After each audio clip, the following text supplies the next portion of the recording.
زمانی که این اتفاق افتاد با در واقع رسیدن زمان T5 این قسمت پمپ رو کاملا از مدار خارج میکنه، چون زمانی که کارمون با پمپ تموم شد نباید این قسمت برقدار باشه. و عرضم به خدمت شما که این با این اتفاقی که میفته الان قسمت ژنراتور ما کاملا برق داره و در واقع میشه گفتش که عملکرد ژنراتور ما الان شروع به کار میکنه و زمانی هم که ژنراتور ما شروع به کار میکنه با باز شدن این تیغه این تایمر دیگه عملکرد نداره.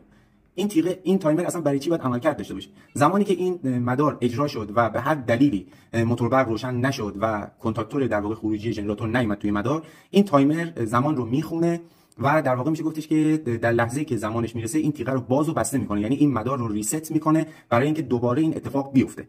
و برای این مداری که من در واقع طراحی کردم دو بار این در واقع تکرار رو واسش گذاشتم، چون اصولا موتور برقی که دو بار روشن نشه نیاز به یک بررسی داره و به خاطر همین کاری که من کردم اینه که دوباره یه تایمر دیگه اینجا گذاشتم، یه تیغه بسته کنتاکتور ژنراتور رو اینجا گذاشتم. زمانی که در واقع میشه گفتش که این برقدار نشه کنتاکتور ژنراتور و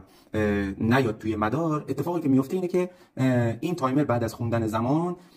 در واقع این تیغه خودش رو که اینجا هست، این تیغه خودش رو باز میکنه و کل این مدار رو در واقع میشه گفتش که آف میکنه و نمیذاره که این مدار کار بکنه. با در نظر گرفتن اینکه حالا این مدار عملکرد داشت و در واقع موتور برق ما روشن شد، ژنراتور ما روشن شد، اتفاقی که میفته اینجا خب آر1 که تیغش بسته، به خاطر اینکه اینجا آر1 مال برق شهره، الان برق رفته اینجا بسته است. این سی پی که میبینین یه کنترل فاز تک فازه، در واقع میشه گفت بین 0 تا 5 ثانیه یا 0 تا 3 ثانیه